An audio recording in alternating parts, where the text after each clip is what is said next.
মা বিপত্তারিণী হলেন দেবী দুর্গার ১০৮টি রূপের মধ্যে একটি। তিনি তার ভক্তদের সকল ধরনের বিপদ থেকে উদ্ধার করেন বলে তাকে বিপত্তারিণী বলা হয়। দেবী ৪ হাত বিশিষ্ট, সিংহের পিঠে আরোহী এবং শঙ্খ, চক্র, খড়গ এবং শূল ধারণ করেন। আষাঢ় মাসে শুক্লপক্ষ দ্বিতীয়া এবং দশমীর মধ্যবর্তী মঙ্গলবার ও শনিবারে তার পুজো করা হয়। তার পূজা রথযাত্রার সপ্তাহের সাথে মিলে যায়। মায়ের পুজো সমগ্র পূর্ব ভারতে তথা পশ্চিমবঙ্গ, ওড়িশা, আসাম, বিহার, ঝাড়খণ্ড, ত্রিপুরা এবং বাংলাদেশের হিন্দু সম্প্রদায়ের মধ্যে ছড়িয়ে আছে। বিপত্তারিণী পুজো বিপত্তারিণী ব্রতের পদ্ধতিতে করা হয়। এটি সমস্ত বিবাহিত মহিলারা করতে পারেন।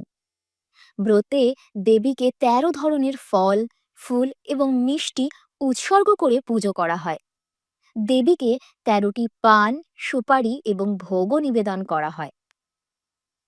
মায়ের পুজো এই পৃথিবীতে কে শুরু করেছিলেন, এখন আমরা সেই গল্পটি জানব।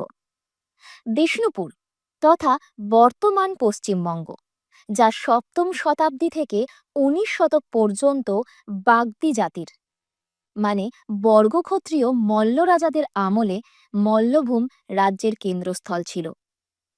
রানীর মচি জাতির এক বান্ধবী ছিল যে গরুর মাংস খেত।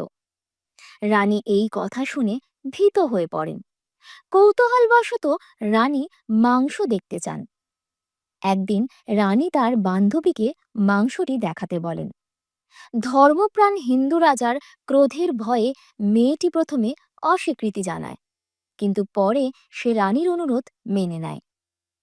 যাই হোক, রানী বিশ্বাসঘাতকতার শিকার হন এবং ক্রোধে ভীত রাজা তাকে হত্যা করতে ছুটে যান।